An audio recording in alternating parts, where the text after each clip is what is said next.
Home Folks, Visit 15, featuring Naomi Miller and David Miller. Brought to you in part by United Country Ozark Realty. Trust their award-winning team with the proven results to give you expert guidance every step of the way in the real estate process. 870-368-4155 and online at ozarkrealtyinc.com.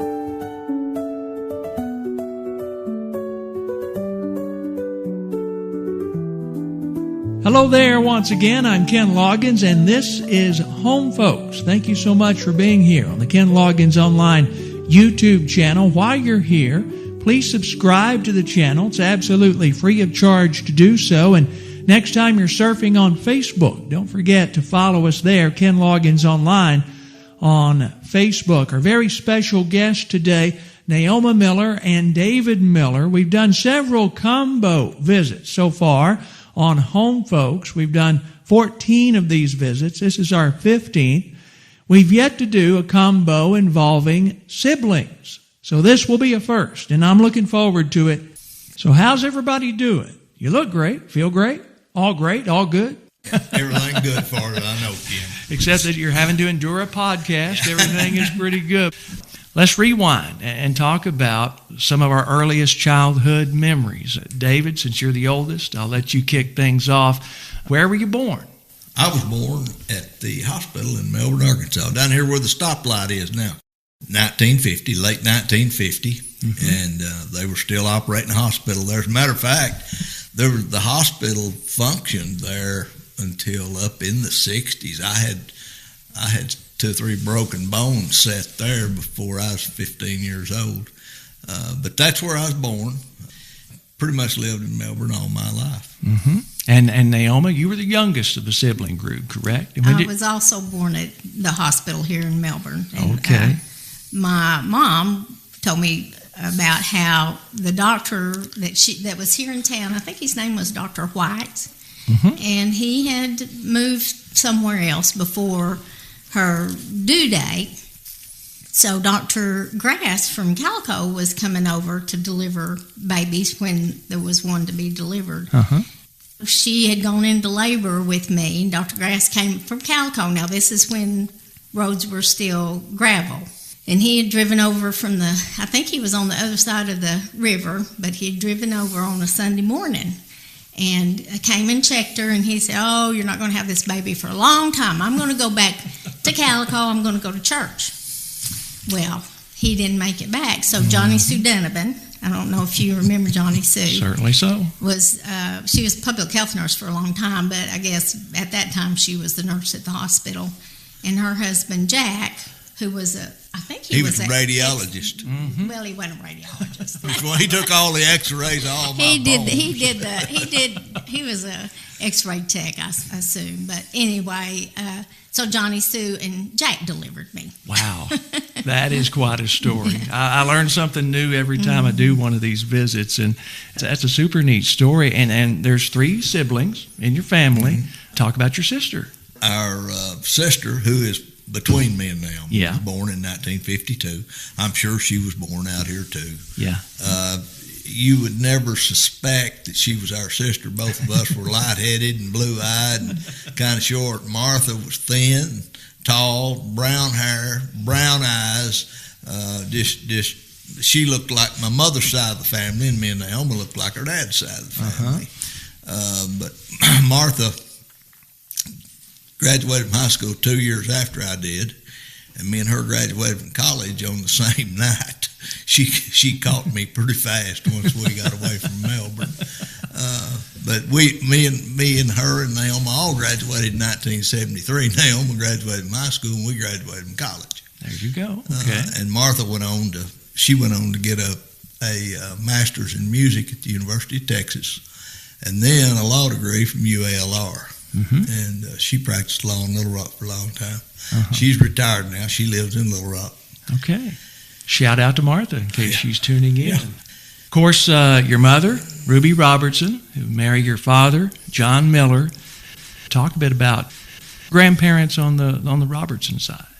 Granddaddy was a preacher, Southern Baptist preacher. So that nomadic lifestyle. He had a philosophy, Ken, that if you stayed at a Baptist church over 2 years, you'd stayed too long.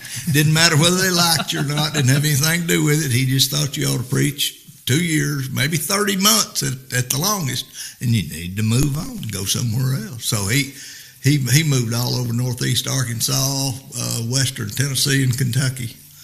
And so, we got to know them after they retired some. Yeah. They lived here in Melbourne. One of the things I remember, Granddaddy was the associational missionary for the Rocky Bayou Southern Baptist Association, and he lived here in Melbourne. They moved to Melbourne in the 40s. Mother, when she was 16, she started playing the piano at the First Baptist Church of Melbourne. And Dad was a member of that church.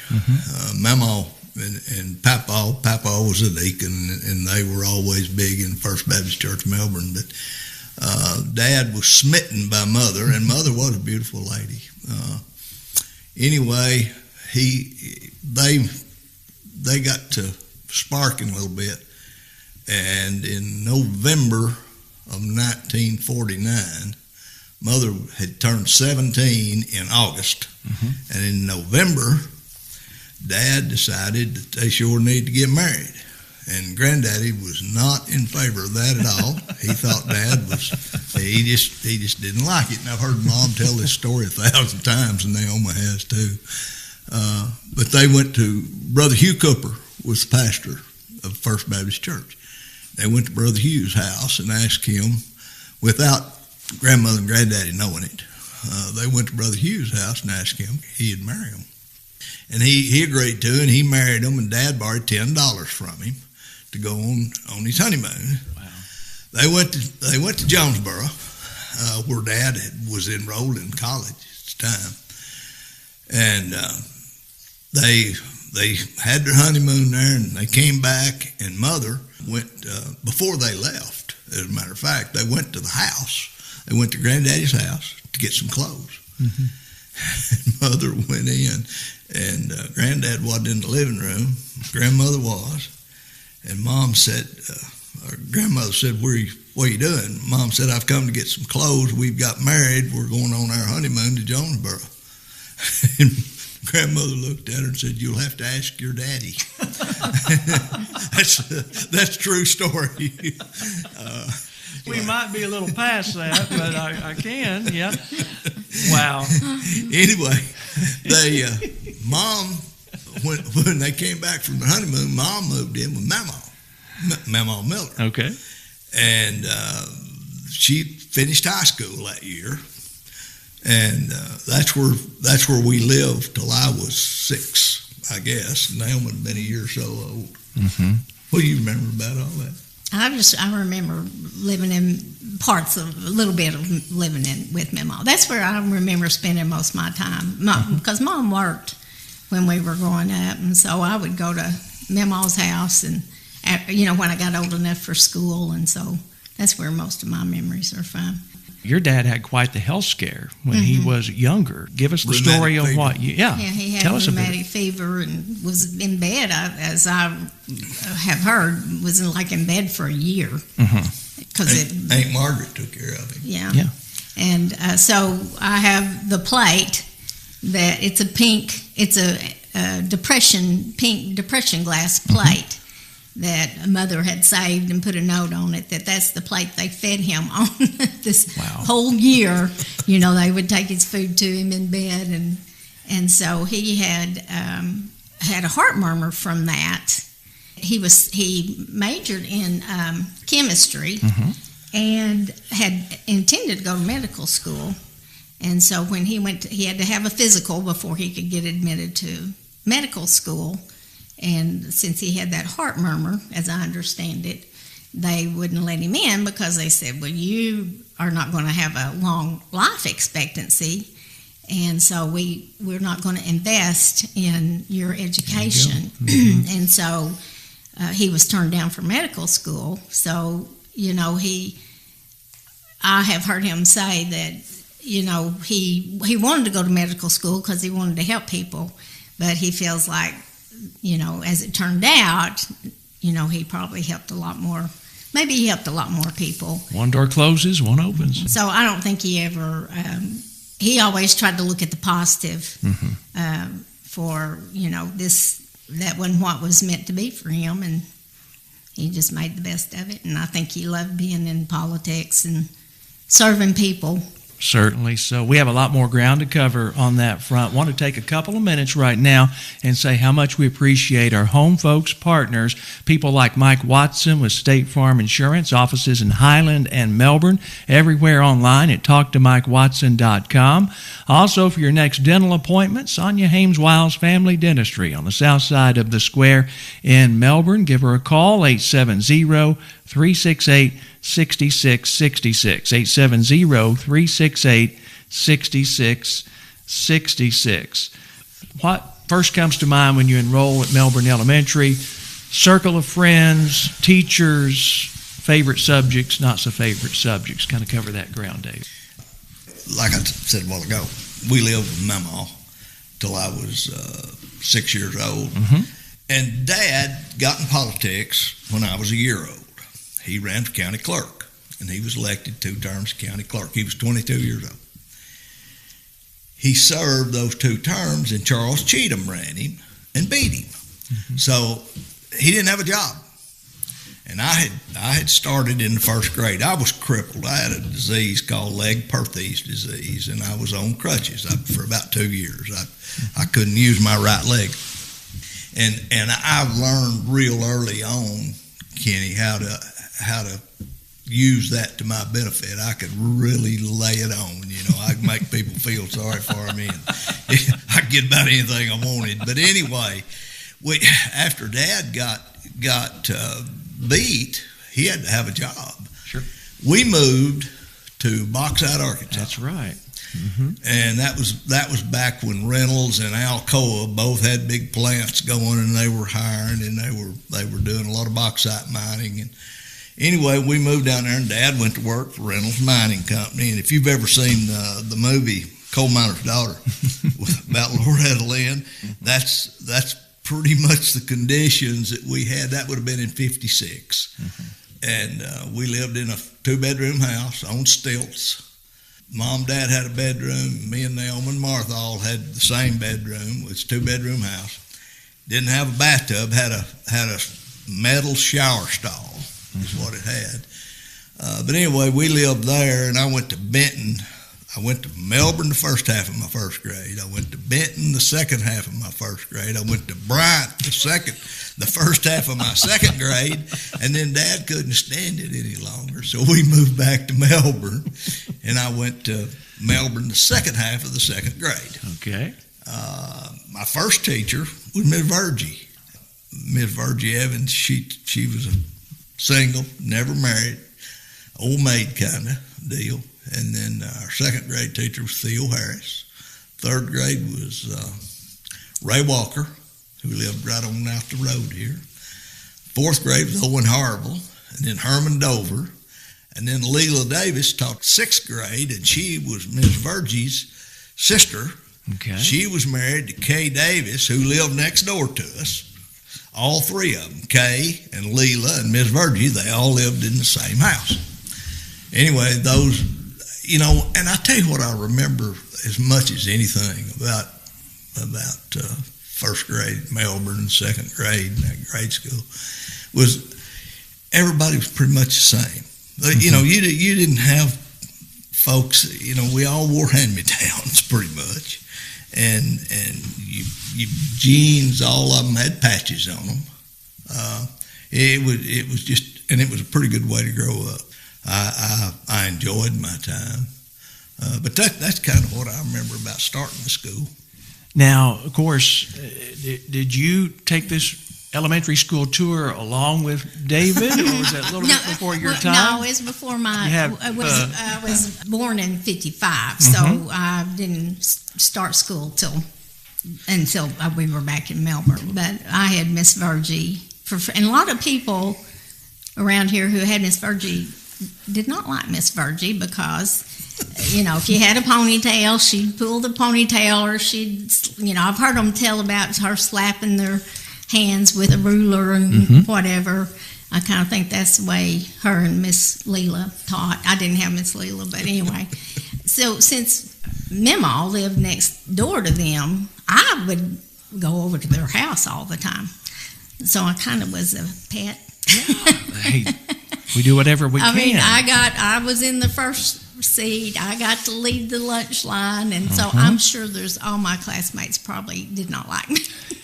But I didn't know any different, you know. It was, I thought she's great. I guess you probably had a lot of the same teachers that Dave had. I did. We had Miss Theo, and then we had Miss Walker, but then Miss Bonnie Wyatt came on the scene. By the time, I don't know if I was her. I think we were her second or third. I think we might have been her third class. And Miss Bonnie was fun. She was a lot of fun, and so she was young. I didn't realize how young at the time. She's beautiful, and she taught us how to play marbles. Okay. And she would get down there and play marbles with us, and I still have my marbles, and she has her marbles, and she has told me she's giving her marbles to me. She's willing them to me. No one's lost their marbles. Nobody's lost their marbles yet. Good deal. That's good to know. I did not realize that. By the time I got around to Miss Bonnie, and this would have been 78 or so, 77, 78, and I don't know if it was like this from the get-go, but her classroom was like a museum. You would go into it, and it was ferns everywhere and all these relics and everything from... Interesting. Looked like you were, touring some sort of museum. And did you do the beanie? I did not. Oh, that was the best part. I missed out on that. We took old men's felt hats, and we molded them down to our heads and cut them out, and then sewed little baubles on them. And she did that for several classes. I missed out on the marbles and the beanie. Next time I see Miss Bonnie, we're going to have to figure this one out. Okay. And then we had I had Herman Dover, and then Rowena Majors was the 6th grade teacher then. I think after, you said you had Faye Byram. Faye was in the 8th grade. Faye was our 8th grade teacher. We had Phyllis Clark in the 7th, Faye Byram in the 8th. And then we started breaking it up, where you had Mr. Frizzell for math, and, Miss Jacobs for English. What a lineup of teachers you just name-checked. We're going to talk a bit more about your younger years, what it was like growing up the son, the daughter of Johnny Miller. It's on the way as we continue Home Folks Visit 15, featuring Naomi Miller and David Miller. Lots more coming up. Stay close. More memories, more stories on the way from Naomi Miller and David Miller when Home Folks Visit 15 continues. Home folks could not run without great folks like the folks you'll find at Southern Tire Mart, 1100 North St. Louis Street in Batesville. Passenger tires, commercial truck tires, construction equipment tires, got them all and more. We keep America rolling at Southern Tire Mart. Also, thanks to Sanders Lee Wyatt Investments, offering fast cash for your land, home, property, personal property, and estates. Call 870-291-7110. Home Folks also made possible in part by Campbell's Auto Sales, 1100 East Main in Melbourne. For that next pre-owned ride, Bad Boy Moore, ATV, trailer, or a laser wash car wash, it's Campbell's Auto Sales. Also, thanks to White River Health in 2026, celebrating 50 years since the opening of White River Medical Center in Batesville. For a clinic location nearest you, go online to whiteriverhealth.org. White River Health, caring beyond healthcare.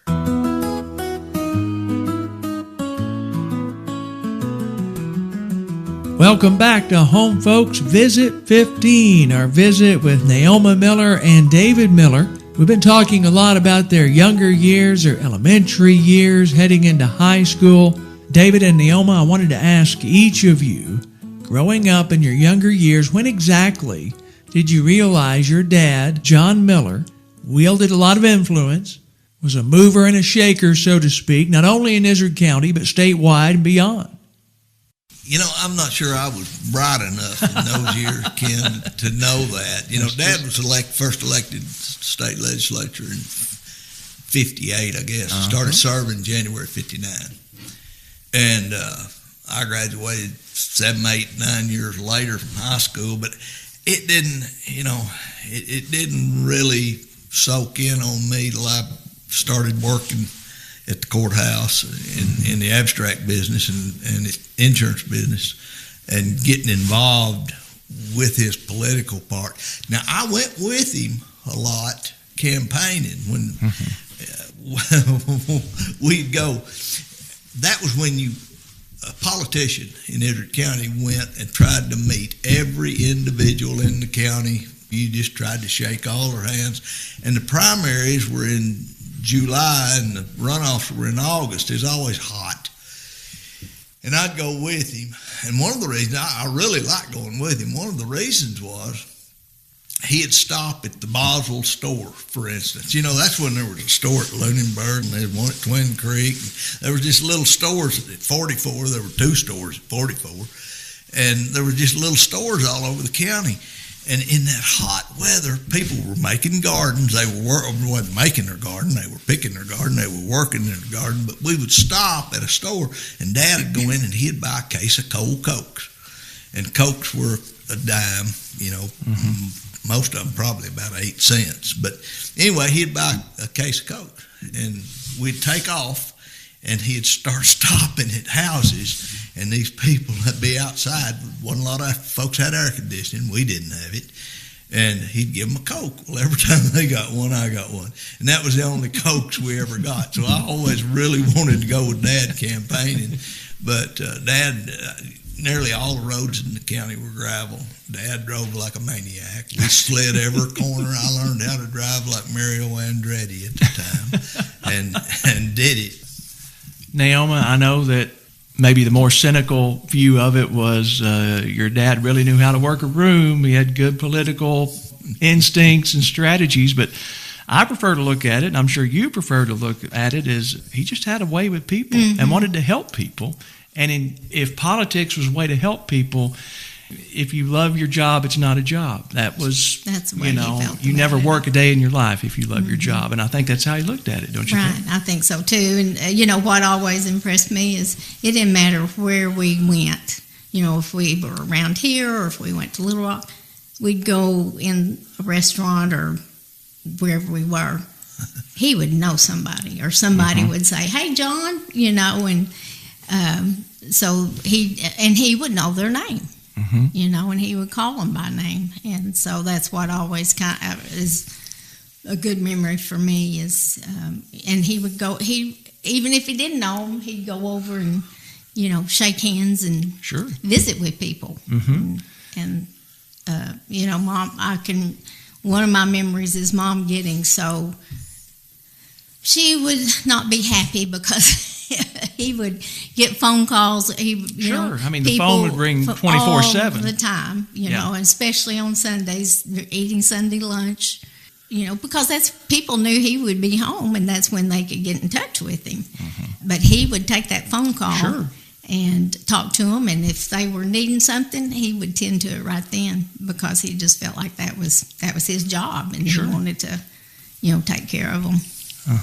You get into your high school years and you're playing a lot of basketball.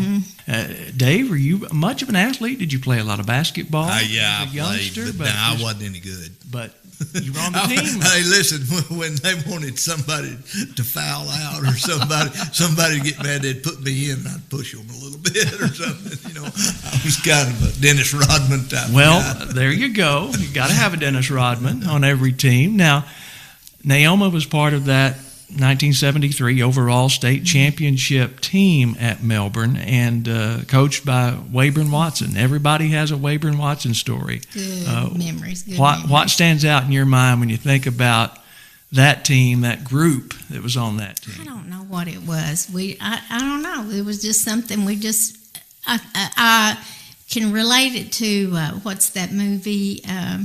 Hoosiers. Hoosiers. Yeah. I can relate to that movie because we never even thought about winning. We were thrilled to win county, win the district, and the next thing we know, we're going to the state. Mm-hmm.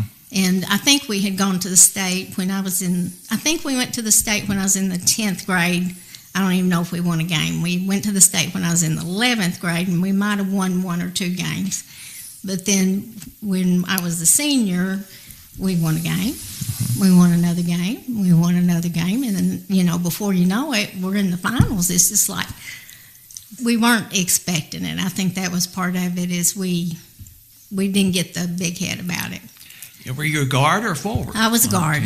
Okay. Never shot the ball. Mm-hmm. Never shot the ball. If you're not familiar with 3-on-3 girls basketball, just Google it, YouTube it, and you'll find a primer somewhere, I'm sure, on the World Wide Web. But you get to the state championship game and just an improbable comeback against Guy Perkins that still a lot of people can't explain how y'all pulled that off. What impressed me about that is that half of Melbourne showed up. Mm-hmm. Of course now people are more mobile and go to ball games, but back in those days, that was a haul. And girls, it was a girls team, Mm-hmm. and so girls basketball wasn't just really popular, but we got a lot of support from Melbourne, and I can just remember being in awe at how many people from Melbourne had showed up and supported us. And in the overall game, you get Highland, who had beat you twice. Mm-hmm. And then it's not even a ball game. You run away with it. Yeah. I mean, how does that happen? You know what? Well, here's the thing about Coach Watson. The state tournament was at Conway, Central Baptist, I think. And so the thing about going to state or you get to go and stay somewhere. Not us. We drove down there. We drove back. We drove down there because he did not want us staying in a motel and staying up all night. Uh-huh. So we ended up, driving home and staying up all night. Sure, But anyway, yeah. He thought we'd get more rest if we'd drive back to Melbourne. Well, Highland had gone to, I think their state was Arkadelphia or somewhere, so they had gone down and stayed all week. Mm-hmm. So we, part of it, he attributed to that they had gone down there and partied all week. But we had stayed the course and stayed serious about our ball playing. We did get to stay the one night, I think, in Conway. But then we went back for the overall. Part of that was that there wasn't any budget for well, that was probably the bottom line. Probably had a lot to do with it. You made lifelong friends on that team, for sure. And just Janet and Phyllis and Sandra, and then there was me and Cynthia Halbrook and Sharon. Mm-hmm. Sharon Langston. Exactly. Were the main team, but then we had a lot of good supporters, good backup, and we all still. I feel like we're close. David, some of your closest high school friends that hopefully they're still around that you keep up with today. I guess I ran with one of your cousins, Gary Haley. No, he'd be your uncle. Uncle Jake, yeah. Uncle Jake. Fod, as he was called. Haley. Yeah.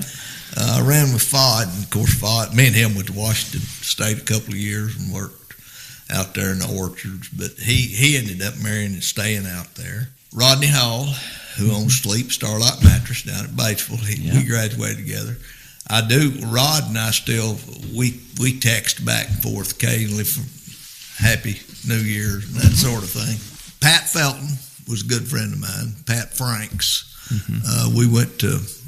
We graduated from, I still call it Arkansas College. It's a line college, they tell me, but it was AC to me. Mm-hmm. We were both there together, and I still see Pat occasionally. Ronnie Loggins is around here. He'll be some of your relation also. Mm-hmm. And I still see Ronnie. I see him every Sunday at church. We've always tried to figure out why he was called Cookie. I will not get into that, but it was he's still Cookie to me. I see him every Sunday. I say, "How you doing, Cookie Gene?" his real name's Ronnie Gene. But anyway, we started the first grade together, and we graduated together. Wow!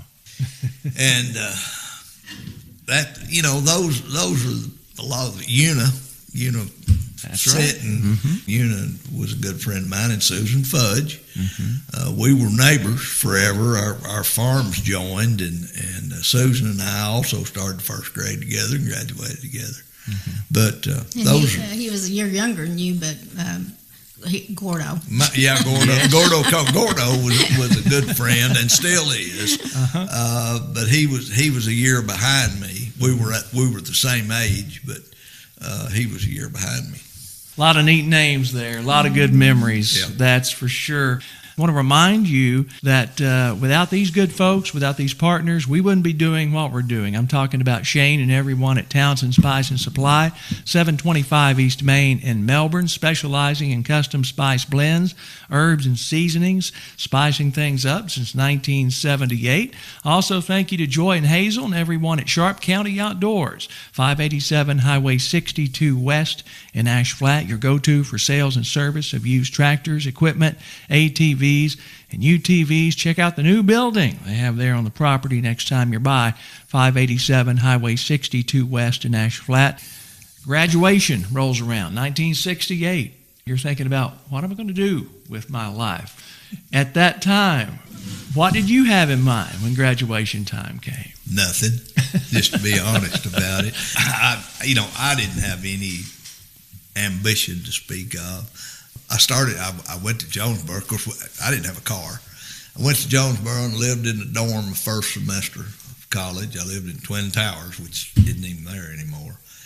And I was pretty miserable. I'd get homesick. About Wednesday, I would walk out to a truck stop on the west side of Jonesboro, and I'd start thumbing, and sometimes it would take me 20 hours to get home, and sometimes, I got home a time or two in a couple of hours, just got lucky with people coming by that were headed this way. Then I went to BB for 3 or 4 semesters, and then I ended up quitting a time or two, and I ended up going to AC, and I got a degree in business administration. And I still had no idea what I wanted to do, and it's pretty obvious if you look at what I've done all my life. I came home and I started working on the farm. I was building fence, feeding cows, just fooling around more than anything. And Dad, I wasn't married. Dad came to me. Gail Cooper was the abstractor who was working for Dad. Dad had an abstract. He and With Billingsley had an abstract company. And Dad came to me one day, and he said, you need to come down to the office tomorrow. You're going to have to start working in the office. I said, what? He said, yeah. He said, Gail's going to work at the college here at Ozarka. He said he's going to go out there as a financial guy, and he said, you're going to have to start working in the abstract business. And I said, I don't know what an abstract is, and didn't. I was telling the truth. I had no clue. And one thing that did help me is I was a good typist. Retha Lamb was the business teacher, and she did teach me how to type, so I could type, and I kind of understood a little bit about organization. So anyway, I went down there and I went to work at the abstract office, married not too long after that, and I always kind of wanted to go to law school, and about the time I got ready to go, my oldest child was born, and it just wasn't going to work. Sure, life happens. And then I had another one, and I ended up staying there till I was 36. And then I decided if I was ever going to go to law school, I better go. And anyway, I went to law school, and since then, I still don't know what I'm going to do when I grow up. You've been on the bench, you've been a judge, you've done quite a bit since then. So don't sell yourself short. You've been in the car business. We could go on and on and on. Yeah. But I just did. It just kind of. I was always real fortunate. I could get by whatever I was doing. And I've enjoyed my life here in Melbourne. I'll just tell you. Naomi, at what point did you decide the medical profession was where you were going to take when I was in school, it's hard to know what you want to be when you're 16, 17, 18. And And in my mind at that time, we didn't have all this tech stuff. And so in my mind, I thought my options were either, if I wanted to live in Melbourne, either to become a teacher or nursing. I thought that was the only two career choices. And I didn't think I wanted to be a teacher. I thought I don't want to be in a classroom all day. I just didn't think I had the patience for that. So I thought, okay, well, I guess I'll go to nursing school. But I always kind of liked science and studying about illness and wellness. And so I started at UCA in the nursing program at UCA. Was going to go to RN, do the RN school, and started my second year of the liberal arts part of it. And Dad, one weekend I came home and he said, they have this program at UAMS. He was in the legislature and he was a big supporter of UAMS. And he said, they have this program, it's called Nurse Practitioner. They're putting out nurse practitioners. And I never had even heard of a nurse practitioner. This was in 75. Yeah. In 75. And so he said, why don't you, I made an appointment with the dean. He said, come down and talk to the dean and find out what it's about. I think you'd like it. So I took two of the friends I had made in the nursing program there at UCA. And we went down, we made an appointment, talked to the dean, and so she described what the idea of nurse practitioners were. I mean, there was not hardly any in Arkansas. That I graduated in the third class. Wow. And but she described nurse practitioners as, all the qualities. The one that stuck out to me was independence. Independent thinking, I think. And so we got back, my friends and I got back in the car, and they said, oh, I don't think nurses should do stuff like that. And I was just going, that just sounds just like what I want to do. And so I transferred.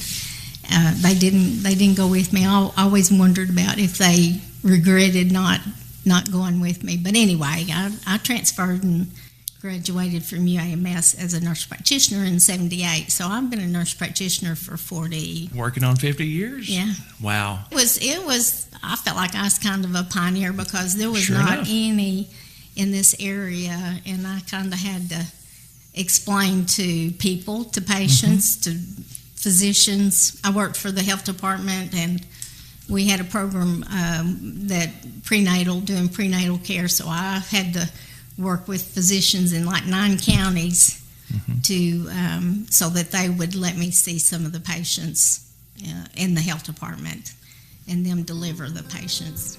Serve this community so well, and you've taken that talent to Peru on mission trips. And we're going to get into some of that. We're going to talk about memories of Melbourne First Baptist Church. A lot more ground to cover on the way when we continue. Very special edition of Home Folks. We're back in just a moment.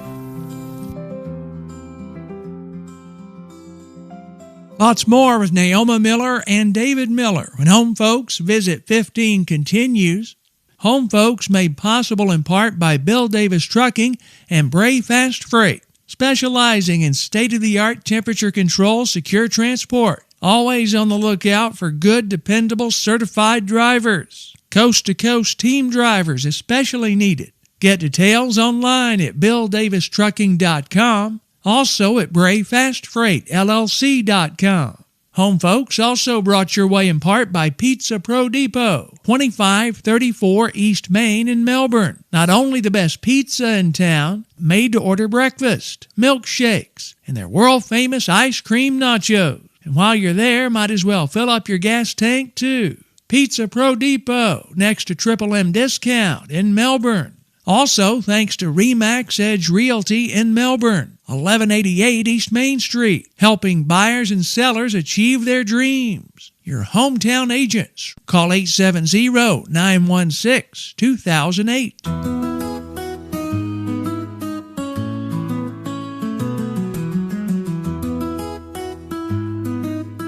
visiting with Naomi Miller and David Miller on this edition of Home Folks. It's our first ever sibling group visit, Visit 15. Thank you so much for joining us. You know, as a youngster, I attended Melbourne First Baptist Church, and as long as I can remember growing up in that church, Naomi Miller and David Miller and their families were part of that church.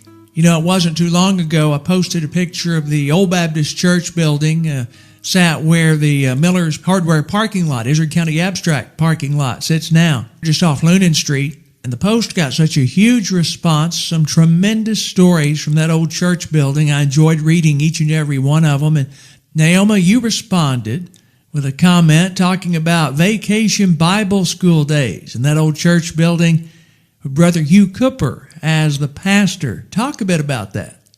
I think I posted this about Brother Cooper and Hugh Cooper and Vacation Bible School as probably my best memories of him marching us in. You know, we'd line up out in front of the church, and then he'd march us up those steps and up the aisle, and he'd march us all around the sanctuary and then back around to your pew. And that was, we just thought, singing Onward Christian Soldiers, you know, and so you were doing the whole march, and it was an honor to carry one of the flags of the Bible, and you do the salutes and all that. That's probably my best Kool-Aid memories. and the cookies never hurt. Yeah. They were good. Exactly. And playing the recess time, playing Red Rover and Hot Potato and Hide and Seek. Exactly. David, what do you think? Brother Cooper, since we're off on him. Sure. He was one of Dad's absolute favorite people. I mean, just, you know, not just preachers, but he was just, Dad just thought the world of Hugh Cooper. And what I remember a lot about Brother Cooper, I was probably 14, 15 when he left and went to Highland. I went to Highland. But he when he asked somebody to do the benediction, he'd walk out the front of the church and he'd stand out on the porch outside and shake everybody's hand as it's coming out. But the one thing you could bet on was when he asked somebody to pray, he was going to get out there and light him up a red Winston. and he was going to have about half that thing smoked before the first person got out. He had a farm out where Jerry Blankenship's place is, this side of Brockwell. Brother Cooper owned that at one time before Ray Mosier bought it. Ray Mosier bought it from Brother Cooper. and he had a boy named Gary. Hugh had 4 kids. He had Kathy and Gary, who were older than I was, and Eddie Lynn and Paula Slew, who were younger than I was, but I'd run with Gary some. And we would rabbit hunt out there a lot. And Brother Cooper, he'd haul us out there, and he'd turn us loose with some beagles. And we killed a lot of bunnies out there. But, you know, one of the things I remember about the old church was the arrowheads. I know you've got to remember that. There was arrowheads when they put the rocks out front. They had arrowheads all included in the rock work out there. But anyway, that church, we moved into the new church in the spring of 1981. The first funeral in the new church was Uncle J.C. I remember that because I remember they let out school for that funeral service in that new church building. Yeah. Anybody else beside me remember J.P. Davidson crowing in the pulpit after we had seated 200 in Sunday school? Not once, but twice. Yeah. I forgot about that. He said, and he was Sunday school director. Yes, and 200 was always the goal. Yep. And he said, if we get to 200, I'm going to crow like a rooster. That's right. And yeah, sure you will, JP. Yeah. And I remember the Sunday arrived. It's probably Easter Sunday. You know, oh yeah. And the place was full. And I said, well, it's got to be today. He got up there. First thing he did, he crowed as loud as he could, like a rooster. And I remember it actually happened another time, not too long after that. And he kind of varied the crow this time. He kind of, I don't really know how you do that, but he did it. Funny how things like that stand out in your mind. And I remember by this time, this would have been late 70s, about the time we were about to move into the new church. By that time, your dad was Speaker of the House. Yeah. And knew the budget inside and out. But you wouldn't know it if you ran into him at church. It was just Johnny, deacon there at the time. But you go home, see him on the news, talking about, legislation he was working, whatever the case may be. Dave, you deserve an extra crown for actually teaching boys Sunday school once we got to the new church building, because I don't envy anybody that has to hold the attention of 7th, 8th, 9th grade boys for an hour. But you did it. Most of you boys in that class, you turned out pretty good in spite of what I taught you. I've always wondered a little bit about that. I'll tell you one other quick story about First Baptist Church. Grandmother, Mama Miller, she was church secretary forever. So I get appointed to the Arkansas Game and Fish Commission, and I go down there. And the first meeting, that would have been in 1989 probably. So I go into the first meeting, and the director at the time was a guy named Steve Wilson. Steve Wilson, after the meeting, he calls me in his office, and he says, "Hey, you any kin to a woman by the name of Annie Miller Smith?" I said, "Yeah, I am." He said, "Let me show you a letter." Well, what it was, years ago in the 50s and 60s, deer season started on a Monday morning, and it ended on a Saturday night, because you didn't hunt on Sunday. You just absolutely did not hunt. You didn't hunt. They didn't play football on Sundays. You didn't do anything on Sunday. You went to church, and you ate lunch with the family, and you rested, and you went back to church. That's what you did on Sundays.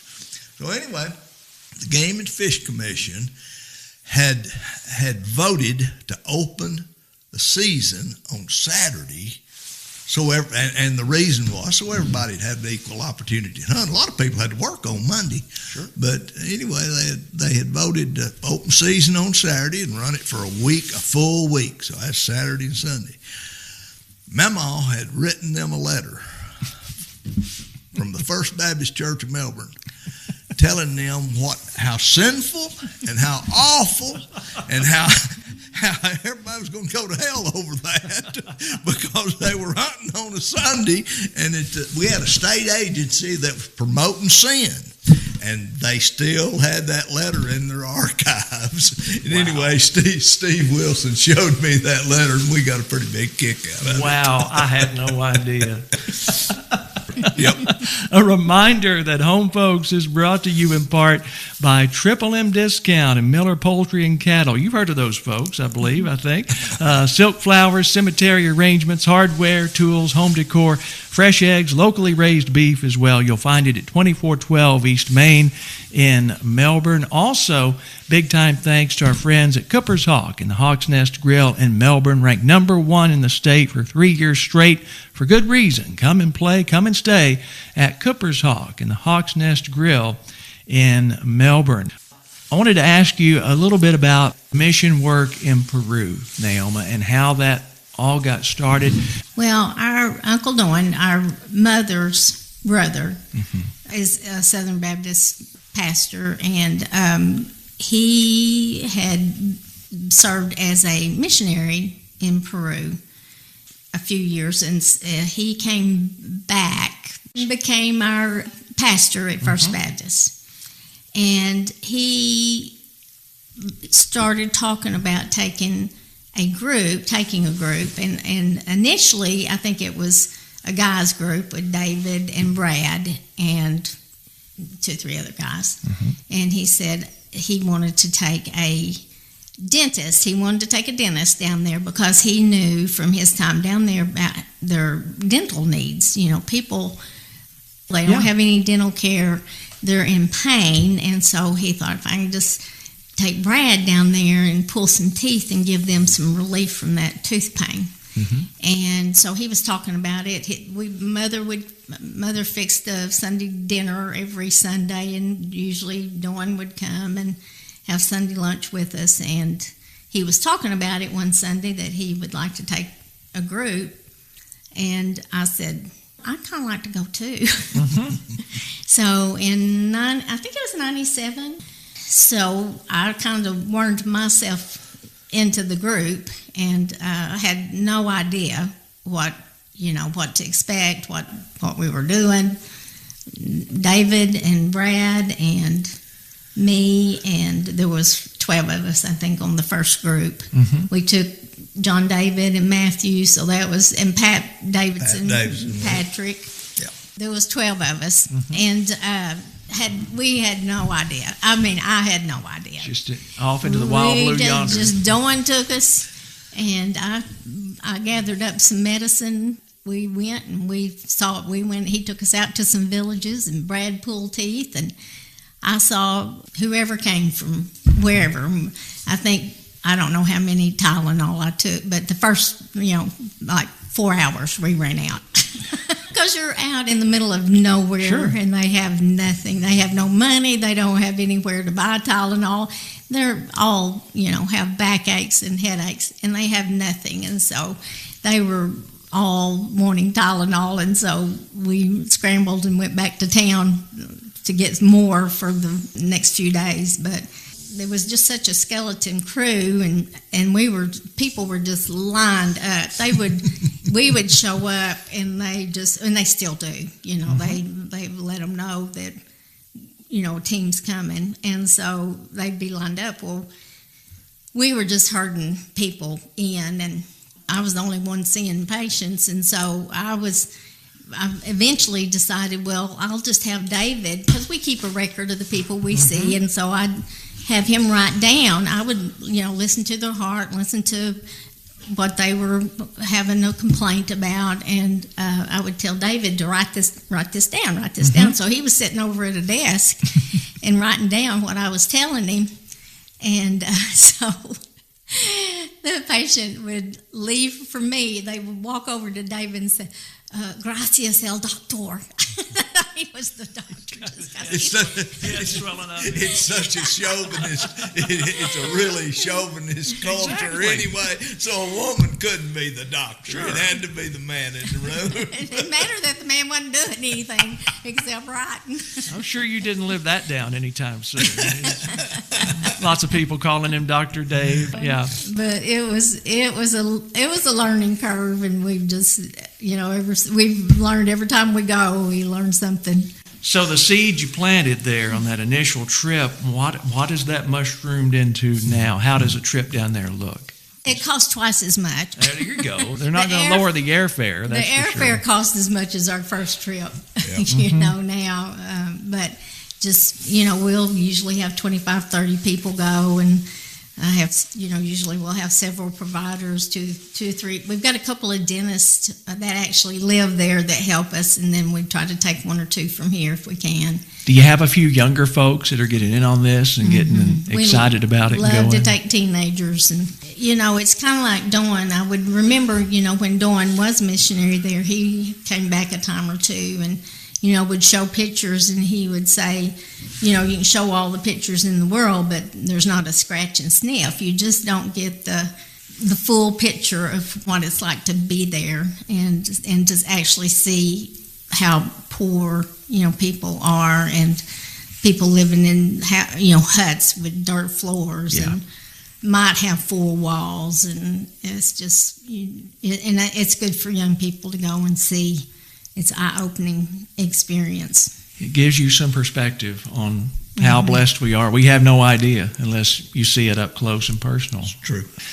And when talking about Miracle Village there in Peru, Dave, these mission trips started 30 years ago, and there's been so much progress made, but there's still a lot to do. And year after year, plenty to do and plenty of progress yet to be made. Mission trip, I believe, coming up in just a couple of weeks. Talk about that. Yes, we have a trip coming up, I think the 17th of May. There will be about 37, 38 people local people here from Israel County and Independence County primarily.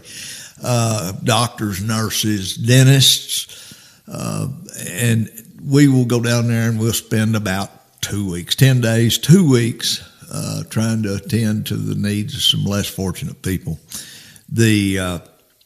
Over the years, I have seen tons and tons of change, but the needs never, ever going to be like we'd want it to be.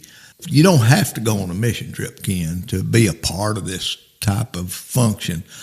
We have a website where you can go and see what we actually do. The name of it is villamilagro.org. That's villamilagro.org.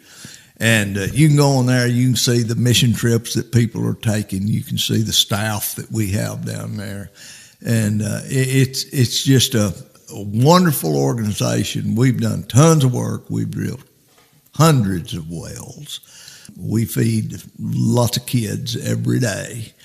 And it's an ongoing thing, and we love to do it.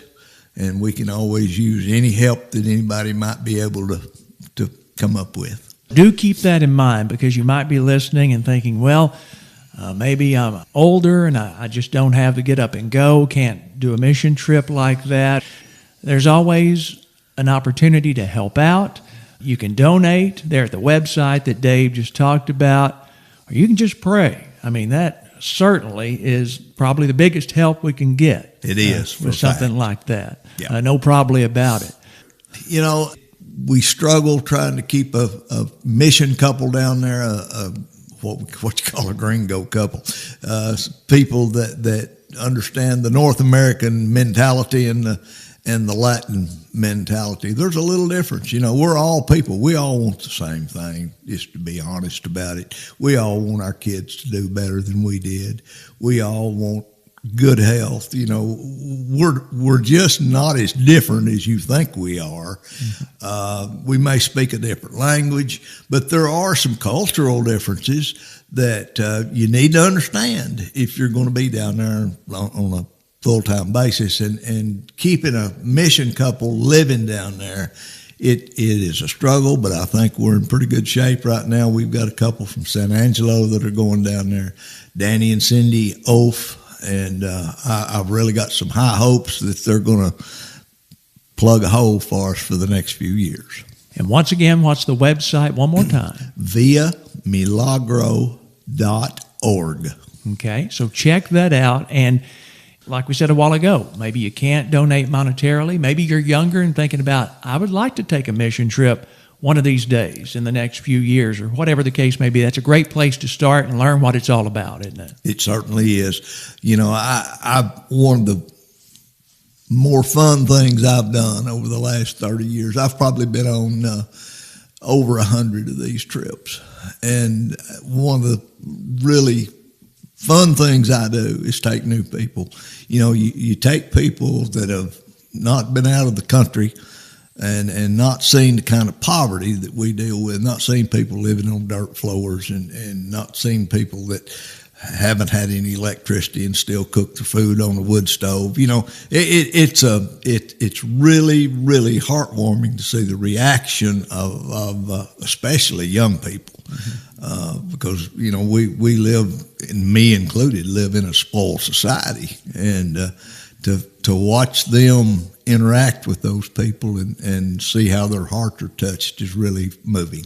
Changing other lives and changing your own lives for the better. There's probably been as much of the second. You know, that it probably affects the people that go down there as much as it does the people that we go to serve. No doubt, life-changing in a positive way for all involved. Hey, we have a little more ground to cover with Naomi Miller and David Miller on the way when Home Folks continues. Stay close.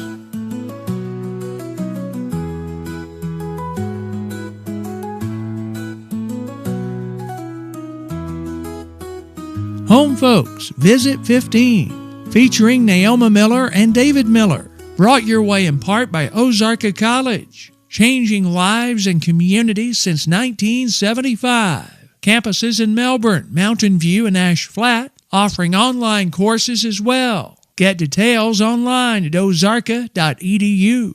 Thanks to Almost Heaven Flea Market, 85 East Main in Melbourne. If you love vintage items, love antiquing, maybe you're a collector or treasure hunter, you'll love Almost Heaven Flea Market in the Old Marks Furniture Building. Come by and browse soon. We're also brought your way in part by Izard County Heating and Cooling, your Heil Elite dealer. Home heating or cooling issues? Trust the pros at Izard County Heating and Cooling, 870-291-0576. Online at IzardCountyHVAC.com.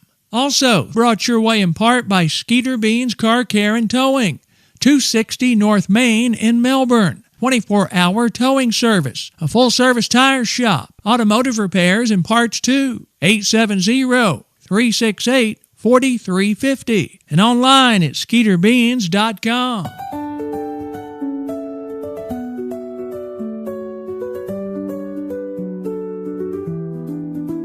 This is Home Folks, our first ever sibling group visit as we catch up with Naomi Miller and David Miller. We've been talking a lot about the tremendous work that's been done in the mission field in Peru, Miracle Village, in the last 30 years or so. Right about the time that whole thing got started, your dad's time in the legislature, it was winding down. He was about to retire. From then on in church, he was the birthday guy. He would get up, open the service. He was doing the Sunday school report by that time, and he would give a Sunday school report and then do the shout out for birthdays, and we'd sing happy birthday.